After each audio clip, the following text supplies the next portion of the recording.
Constable అత్యుత్సాహం ఒక minor బాలుడి ప్రాణాల మీదకు తీసుకొచ్చింది. ప్రస్తుతం ఆ బాలుడు ప్రాణాలతో పోరాడుతున్నాడు. కాకినాడ జిల్లా సామర్లకోటలో ఈ దారుణం చోటు చేసుకుంది. క్రాకర్స్ విషయంలో బాలుడి అక్షయ్తో కానిస్టేబుల్ సతీష్కు వాగ్వాదం చోటు చేసుకున్నట్లుగా తెలుస్తోంది. అయితే ఆ చిన్న విషయానికి బాలుడిని ఆ కానిస్టేబుల్ దారుణంగా చిత్తక బాదినట్లుగా తెలుస్తోంది. ఆ కానిస్టేబుల్ సతీష్ అత్యుత్సాహంతో ఇప్పుడు బాలుడి పరిస్థితి విషమంగా ఉన్నట్లుగా తెలుస్తోంది. మెరుగైన చికిత్స కోసం కాకినాడ ఆసుపత్రికి తరలించారు. కానిస్టేబుల్ అరెస్ట్ చేయాలంటూ దళిత సంఘాలు ఆందోళన వ్యక్తం చేస్తున్నాయి. ఇప్పటికే పెద్దాపురం డీఎస్పీ శ్రీహరిరాజు ఘటనా స్థలానికి చేరుకొని పరిస్థితిని పర్యవేక్షిస్తున్నట్లుగా తెలుస్తోంది. అయితే కేవలం క్రాకర్స్ విషయంలో జరిగినటువంటి ఒక చిన్న వాగ్వాదం కాస్త అది పెరిగి పెరిగి పెద్దదై చివరికి ఆ కానిస్టేబుల్ బాలుడి మీద అత్యంత దారుణంగా దాడి చేసినట్లుగా తెలుస్తోంది. తీవ్రమైనటువంటి గాయాలతో ఆ బాలుడు ఇప్పుడు ప్రాణాల కోసం పోరాడుతున్నటువంటి పరిస్థితి కనిపిస్తుంది. ఇప్పటికే కానిస్టేబుల్ అరెస్ట్ చేయాలంటూ దళిత సంఘాలు పెద్ద ఎత్తున ఆందోళన చేస్తున్నట్లుగా తెలుస్తోంది. కఠిన చర్యలు తీసుకోవాలంటూ వారు కోరుతున్నారు. అసలు ఏం జరిగింది? ఎందుకు ఒక చిన్న బాలుడితో ఎందుకు వాగ్వాదం జరిగింది? అది కాస్త పెరిగి దాడి చేయడం ఏంటి? ఆ బాలుడు ప్రాణాపాయ స్థితిలో ఇప్పుడు చికిత్స పొందడం ఏంటి? తెలుసుకుందాం డీటెయిల్స్. ప్రకాష్ జాయిన్ అవుతున్నారు, మా ప్రతినిధి. ప్రకాష్, ఏం జరిగింది? ఒక కానిస్టేబుల్ ఒక చిన్న బాలుడిని కొట్టడం ఏంటి? ఇంత దారుణంగా కొట్టడం ఏంటి? అది కూడా క్రాకర్స్ విషయంలో.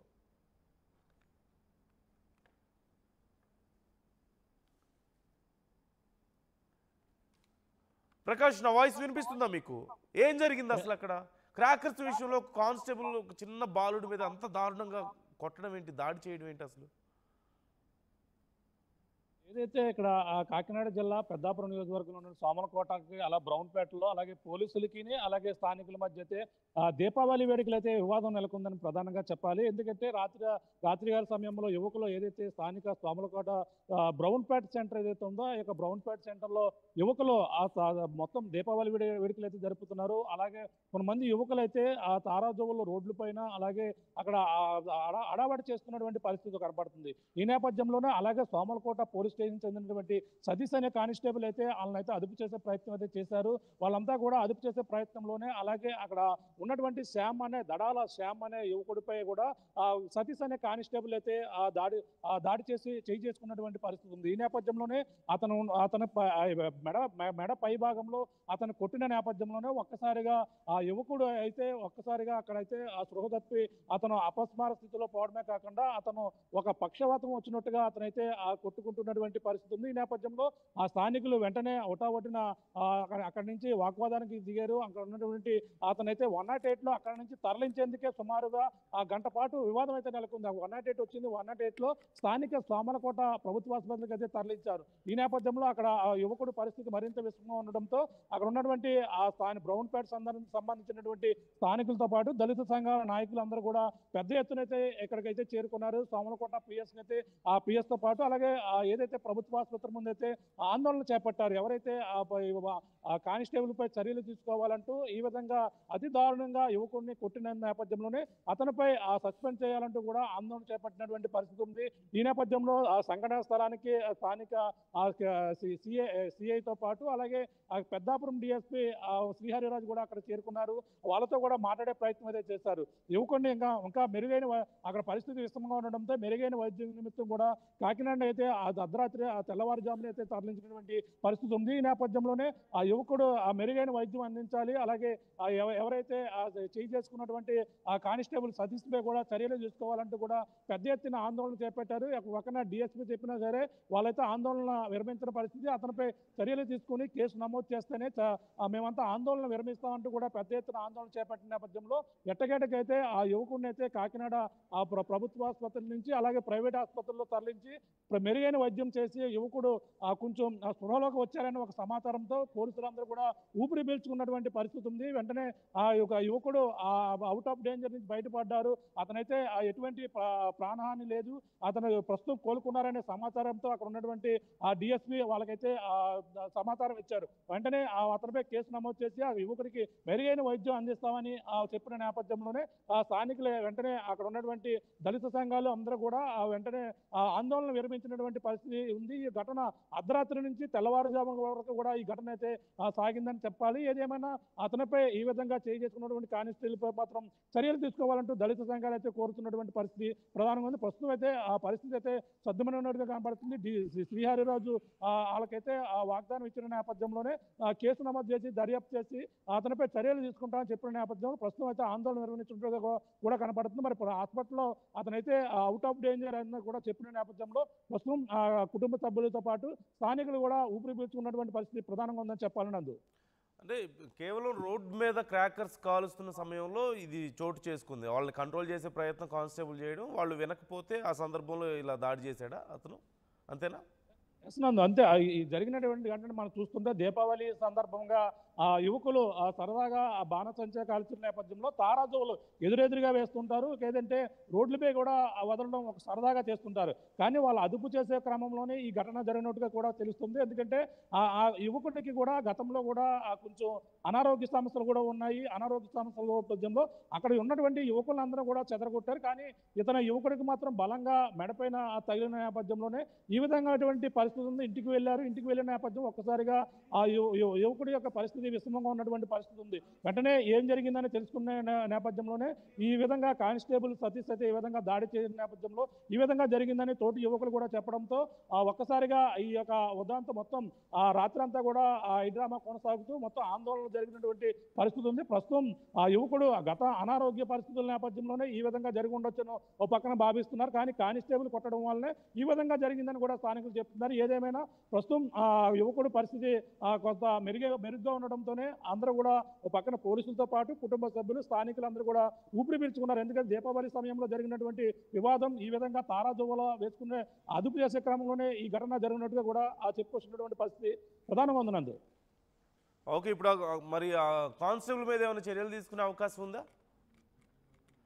రాత్రి కూడా చాలాసేపు మాట్లాడారు. అలాగే కేసు నమోదు చేయాలి, అతనిపై చర్యలు తీసుకోవాలి, కానిస్టేబుల్ పిలిపించాలని కూడా చెప్పుకొచ్చారు. కానిస్టేబుల్ అక్కడ లేకపోవడంతో నేను ఉదయం పిలిచి అతని కేసు అయితే నమోదు చేస్తాను, నమోదు చేసి అతనిపై చర్యలు తీసుకుంటామని కూడా చెప్పుకొచ్చారు. చర్యలు ఈ నేపథ్యంలోనే వాళ్ళంతా కూడా ఆందోళన, కొంతమంది దళిత సంఘాల నాయకులు ఈ విధంగా దళితులపై కేవలం వాళ్ళు కూడా ఆరోపిస్తున్నారు. ఈ యొక్క దళితులు ఉన్న ఏరియాలోనే పోలీసులు భారీగా ఈ విధంగా వచ్చి మాపై ఈ విధంగా దురుసుగా ప్రవర్తిస్తున్నారంటూ కూడా వాళ్ళంతా కూడా చెప్తున్నటువంటి పరిస్థితి. ప్రతిసారి కూడా ఈ విధంగా జరుగుతుంది. మిగిలిన ప్రాంతాల్లో పికెటింగ్ ఉండదు, మా దళితులకు సంబంధించిన ప్రాంతాల్లోనే ఈ విధంగా పికెటింగ్ ఏర్పాటు చేసి మాపైనే ఈ విధంగా దౌర్జన్యం దిగుతున్నారు. ప్రతిసారి కూడా ఇలాగ జరుగుతుందని కూడా వాళ్ళంతా కూడా వాపోయారు. కానీ ఈసారి అయితే యువకుడు ఈ విధంగా ఉన్నటువంటి పరిస్థితి మొత్తం ఈ విధంగా చేయడంతోనే నెలకొందని కూడా చెప్పుకొస్తున్నారు. ఏదైనా అతనిపై కానిస్టేబుల్పై కూడా సతీష్ ఎవరైతే ఉన్నారో అతనిపై చర్యలు తీసుకుంటామని కూడా కేసు నమోదు చేసి బహుశా కేసు కూడా నమోదు చేస్తూ ఉంటారు. దీనిపై మరిన్ని వివరాలు అయితే తెలియాల్సిన పరిస్థితి ప్రధానంగా ఉందనందు. Right. Thank you Prakash, thanks for the details. మొత్తం మీద ఈ ఘటనకు సంబంధించి ఒక్కసారి క్లియర్గా చూస్తే, యువకులు రోడ్ మీద క్రాకర్స్ కాలుస్తున్న సమయంలో అక్కడికి పోలీసులు వచ్చారు. వాళ్ళని ఇక్కడ కాల్చొద్దు, ఇబ్బంది అవుతుంది, పక్కకి వెళ్ళిపోండి అని చెప్పి వాళ్ళని కంట్రోల్ చేసే ప్రయత్నం చేశారు. అయితే అక్కడ యువకులు కొంత వారికి ఎదురు తిరిగి మాట్లాడడం, వాళ్ళ మాట వినకపోవడంతో దాంట్లో వాళ్ళని కొంచెం కంట్రోల్ చేసే ప్రాసెస్లో భాగంగా ఒక కానిస్టేబుల్ ఆవేశంలో ఒక యువకుడి మీద చేయి చేసుకున్నట్లుగా తెలుస్తుంది. అయితే కొట్టిన సమయంలో నెక్ మీద కొంచెం బలంగా దెబ్బ తగలడంతో ఒక్కసారిగా యువకుడు అక్కడ పడిపోయాడు. అతనికి ఫిట్స్ వచ్చినట్లుగా, సహజంగా మెడ భాగంలో దెబ్బ తగిలితే చాలామందికి ఇలాంటి సిమ్టమ్స్ మనం చూస్తూ ఉంటాం. స్పైన్ చాలా సెన్సిటివ్గా ఉంటుంది కాబట్టి, అందులోనూ చిన్న వయసులో ఉన్నటువంటి యువకుడు, కానిస్టేబుల్ కొంచెం సహజంగానే పెద్ద వయసులో ఉండడం, బలంగా ఉండడంతో ఒక దెబ్బ గట్టిగా కొట్టడం వల్ల స్పైన్ మీద ఎఫెక్ట్ పడుండొచ్చేమో అనేటువంటి అనుమానాలు వ్యక్తమవుతున్నాయి. ఈ నేపథ్యంలోనే అతనికి అలాంటి లక్షణాలు కనిపించాయంటున్నారు. వెంటనే హాస్పిటల్కి తరలించారు, చికిత్స అందించారు. అయితే కొంతసేపటి తర్వాత యువకుడు మళ్ళీ తేరుకున్నాడు, కొంత నార్మల్ కండిషన్కి వచ్చినట్లుగా తెలుస్తుంది. అంటే ప్రాణాపాయ స్థితి నుంచి బయటపడ్డట్లుగా తెలుస్తుంది. కానీ ఖచ్చితంగా ఆ పోలీసుల మీద కఠిన చర్యలు తీసుకోవాలి అని చెప్పి వారు డిమాండ్ చేస్తున్నారు అక్కడికి చేరుకున్నటువంటి దళిత సంఘాలు. మరి పోలీసులు ఏం చర్యలు తీసుకోబోతున్నారు అనేది వెయిట్ చేసి చూడాలి. ప్రజెంట్ ఆ యువకుడి కండిషన్ కొంత పర్లేదు అంటున్నారు, అవుట్ ఆఫ్ డేంజర్ అంటూ చెప్తున్నారు. సో ఏం చర్యలు తీసుకోబోతున్నారు ఆ కానిస్టేబుల్ మీద, మరి ఆ యువకుడి కండిషన్ ఏంటి, అతనికి ఏంటి కాంపన్సేషన్ ఏ విధంగా ఉండబోతుందనే అప్డేట్స్ కూడా మీకు ఎప్పటికప్పుడు నేను అందిస్తూ ఉంటాను, ఆర్టీవీ మీకు అందిస్తుంది. ఒకసారి ఆ యువకుడి బంధువులు ఎలా రియాక్ట్ అయ్యారో చూద్దాం.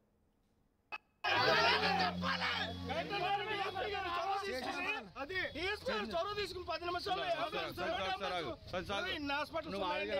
మన సామర్లకోట పెద్దాపురం నియోజకవర్గంలో ఇంచుమించు కార్పొరేట్ హాస్పిటల్ చాలా ఉన్నాయి. ప్రైవేట్ అంబులెన్స్ 10 నిమిషాల్లో తీసుకురాలేరా? ఇంచుమించు గంటన్నర సేపు ఆలస్యం జరిగింది. ఈ గంటన్నర సేపులో ప్రాణాపాయం ఇంకా జరిగేది ఉంటుంది.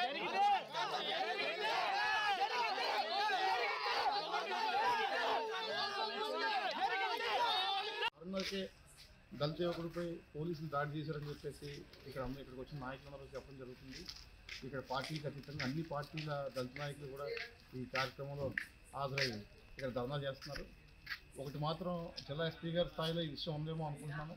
ఖచ్చితంగా దళిత నాయకులందరితో కూర్చుని సంప్రదించి పోలీసు ముందు ఎవరైతే గాయపడ్డాడో ఆ యువకుడికి వైద్యం చేయించి ఎమర్జెన్సీ ప్రైవేట్ హాస్పిటల్ కార్పొరేట్ హాస్పిటల్లో పెట్టి వైద్యం చేయించి అతని ప్రాణాలకి ఎలాంటి హాని లేకుండా ముందు కాపాడుకుని తర్వాత ఆ కుటుంబానికి ఎలాంటి ఇబ్బంది లేకుండా దళిత నాయకులు ఏదైతే డిమాండ్స్ ఇక్కడ చెప్తున్నారో వాళ్ళ డిమాండ్స్ తీసుకుని వాళ్ళకి న్యాయం చేయాలని చెప్పేసి పోలీసు వారిని కోరుతున్నాను. అదేవిధంగా జిల్లా ఎస్పీ గారికి డిఎస్పీ గారికి ఇక్కడ ఇన్స్పెక్టర్ గారు వీళ్ళందరూ కూడా ఆ యువకుడికి హాని జరగకుండా ఎలాంటి ప్రాణాపాయం లేకుండా ఆ యువకుడు ప్రాణాలు కాపాడే దిశగా అందరూ కలిసి పనిచేయాలి. మిగతా ఏమైనా ఉంటే దళిత నాయకులతో కూర్చొని మాట్లాడుకోవడం మంచిదని చెప్పి నా అభిప్రాయం. అరుణ్కి దళిత యువకుడిపై ఏమేనా అంకల్? పవర్ బిల్లు చేపకు చెల్లు హై బీపీ బహి తెల్లు పెట్టుకొని బిల్లు బీపీ అంటావేంటి అంకుల్? ఇల్లు అమ్ముకొని బిల్లు కట్టమంటావా? ఇంటి పైకప్పు నమ్ముకోమంటున్నాను. ట్రూజాన్ సోలార్ సిస్టమ్ ఇన్స్టాల్ చేసుకోండి, ఫ్రీ ఎలక్ట్రిసిటీ జనరేట్ చేసుకోండి. ఇది చెప్తే లో బీపీ వచ్చి పోతారేమో. ఒక్కోసారి బిల్లు మొత్తం ఫ్రీ అయిపోద్ది. Truzon solar power, super power.